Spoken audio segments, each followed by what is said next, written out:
ન્યૂઝમાં આપનું સ્વાગત છે। નારાયણ હોસ્પિટલ અમદાવાદે રેડિયેશન ઓન્કોલોજી સેન્ટર શરૂ કર્યું। મુખ્યમંત્રી ભૂપેન્દ્ર પટેલે ઔપચારિક ઉદ્ઘાટન કર્યું। નારાયણ હોસ્પિટલ અમદાવાદે આજે તેના નવા રેડિયેશન ઓન્કોલોજી સેન્ટરના લોન્ચ સાથે ગુજરાતમાં કેન્સર કેરની પહોંચને મજબૂત બનાવવા માટે એક મહત્વપૂર્ણ પગલું ભર્યું। આ સુવિધાનું ઉદ્ઘાટન ગુજરાતના માનનીય મુખ્યમંત્રી ભૂપેન્દ્રભાઈ પટેલ દ્વારા કરવામાં આવ્યું હતું, જેઓ આ પ્રસંગે મુખ્ય અતિથિ તરીકે ઉપસ્થિત રહ્યા હતા। આ કેન્દ્ર સમગ્ર પ્રદેશના દર્દીઓની પહોંચમાં અદ્યતન, ચોક્કસ અને ઝડપી રેડિયેશન થેરપી લાવવા માટે રચાયું છે, જે ગંભીર કેન્સરની સારવાર માટે ઘરથી દૂર મુસાફરી કરવાની જરૂરિયાતને દૂર કરે છે। ગુજરાતને પોતાની પ્રિસિઝન કેન્સર કેર મળી નારાયણ હોસ્પિટલ અમદાવાદે રેડિયેશન ઓન્કોલોજી સેન્ટર શરૂ કર્યું।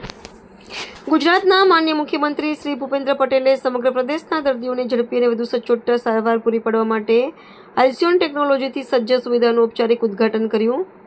નારાયણ હોસ્પિટલ અમદાવાદે આજે તેના નવા રેડિયેશન ઓન્કોલોજી સેન્ટરના લોન્ચ સાથે ગુજરાતમાં કેન્સર કેરની પહોંચને મજબૂત બનાવવા માટે એક મહત્વપૂર્ણ પગલું ભર્યું। આ સુવિધાનું ઉદ્ઘાટન ગુજરાતના માનનીય મુખ્યમંત્રી ભૂપેન્દ્રભાઈ પટેલ દ્વારા કરવામાં આવ્યું હતું, જેઓ આ પ્રસંગે મુખ્ય અતિથિ તરીકે ઉપસ્થિત રહ્યા હતા। આ કેન્દ્ર સમગ્ર પ્રદેશના દર્દીઓની પહોંચમાં અદ્યતન, ચોક્કસ અને ઝડપી રેડિયેશન થેરેપી લાવવા માટે રચાયું છે, જે ગંભીર કેન્સરની સારવાર માટે ઘરથી દૂર મુસાફરી કરવાની જરૂરિયાતને દૂર કરે છે। કેન્દ્રના હૃદયમાં હોલ્સ્યુન રેડિયેશન થેરેપી સિસ્ટમ છે, જે ઝડપ અને ચોકસાઈ માટે હેતુનિર્મિત ટેકનોલોજી છે। રેડિયેશન થેરેપી કેન્સરની સારવાર માટે સૌથી અસરકારક સાધનોમાંનું એક છે। કેન્સરના કોષોનો નાશ કરવા અને ગાંઠોને સંકોચવા માટે લક્ષિત ઉચ્ચ ઉર્જા બીમનો ઉપયોગ કરીને તેને સારવારના તબક્કાઓમાં મહત્વપૂર્ણ ભૂમિકા ભજવે છે। શરૂઆતના કેસોમાં ઉપચારાત્મક હેતુથી લઈને રોગની પ્રગતિ ધીમી કરવા અને અદ્યતન કેસોમાં લક્ષણોનું સંચાલન કરવા સુધી છતાં સારવારની પહોંચ ગંભીર રીતે મર્યાદિત છે। ભારતમાં ફક્ત 550 કાર્યરત રેડિયોથેરેપી મશીનો છે, જે WHOની ભલામણ મુજબ પ્રતિ મિલિયન વસ્તી એક મશીન કરતાં ઘણી ઓછી છે। ગુજરાતમાં પણ આ ભારણ એટલું જ ગંભીર છે, જ્યાં દર વર્ષે 70,000 થી 73,000 નવા કેન્સરના કેસ નોંધાય છે, જે રાષ્ટ્રીય સ્તરે નિદાન થતા 1.41 થી 1.46 મિલિયન કેસોનો એક ભાગ છે। આમાંથી લગભગ 40% અદ્યતન તબક્કામાં શોધી કાઢવામાં આવે છે, જ્યાં સારવારની ઝડપ પહોંચી સુવિધા નથી, પરંતુ ચિકિત્સકીય આવશ્યકતા છે। આ કેન્દ્ર શરૂ કરીને નારાયણ હોસ્પિટલ અમદાવાદ આ પ્રદેશ માટે અંતરને પ્રત્યક્ષ દૂર કરે છે। इनाग्रेशन हो गया है। ऑनरेबल चीफ मिनिस्टर ने इनाग्रेशन किया है। Cancer is a major problem in India. 17% of the premature death माने लोगों ने 50 ईयर्स 40 ईयर्स में मरना नहीं है। Life expectancy is 74-75 years. So cancer is responsible for 17% of the premature death. मेरा एडवाइस है सभी लोगों को, एक मैसेज है, how fit you feel has nothing to do with how fit you are.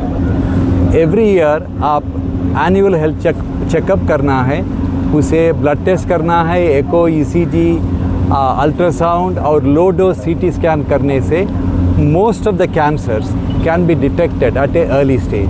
ये अर्ली स्टेज में कैंसर डिटेक्ट हो गया तो कैंसर को most of the time cure कर सकते हैं। लेट स्टेज में हो गया तो कॉस्ट ऑफ ट्रीटमेंट बहुत ज़्यादा होता है और it's a very painful treatment और रिज़ल्ट अच्छा नहीं मिलता है। सो मेरा एडवाइस है सभी लोगों ने every year annual health checkup करके कैंसर स्क्रीनिंग करना। આજનું જે કેન્સર હોસ્પિટલનું જે ઉદ્ઘાટન છે નારાયણ હોસ્પિટલ અમદાવાદ રખિયાલમાં, જે માનનીય મુખ્યમંત્રી શ્રી ભૂપેન્દ્ર પટેલ સાહેબને વરદ હસ્તે થયું છે। આ કાર્યક્રમમાં અમારા હોસ્પિટલના ચેરમેન નારાયણ હૃદયાલયના ડોક્ટર દેવી પ્રસાદ શેટ્ટી સાહેબ પણ પોતે હાજર રહ્યા હતા। એટલે આ બંને મહાનુભાવોની ઉપસ્થિતિ અમારે માટે બહુ ઉત્સાહ ને આશાનું નવું એક સન્માન છે। આ રેડિયેશન થેરેપી ઓપન થવાથી હવે અહીંયા દર્દીઓને જે મેડિકલ ઓન્કોલોજી અને સર્જિકલ ઓન્કોલોજી રાહત ટ્રીટમેન્ટ તો મળતી હતી, પણ રેડિયેશન સાથે હવે આ લોકોને કેન્સરની ઉચ્ચતમ સારવાર હેલ્થિયન ટેકનોલોજી દ્વારા પણ ઉપલબ્ધ અહીંયા ચાલુ થઈ ગઈ છે। અત્યારે સુધી મેડિકલ ઓન્કોલોજીમાં અમે દવાથી કે કીમોથેરાપી ટ્રીટમેન્ટ આપતા હતા, પછી સર્જિકલ ઓન્કોલોજીમાં દર્દીઓને ઓપરેશનથી અમે કેન્સરથી રાહત આપતા હતા, પણ એનાથી એક સ્તર વધારે જે કે 360 ડિગ્રી કોમ્પ્રિહેન્સિવ કેન્સર ટ્રીટમેન્ટ માટે રેડિયેશન બહુ જ ઉપયોગી છે। અત્યારે સુધી એ સુવિધા અહીંયા ઉપલબ્ધ નહીં હતી અમારી હોસ્પિટલમાં, પણ હવે આજથી આ પણ ઉપલબ્ધ થઈ ગઈ છે.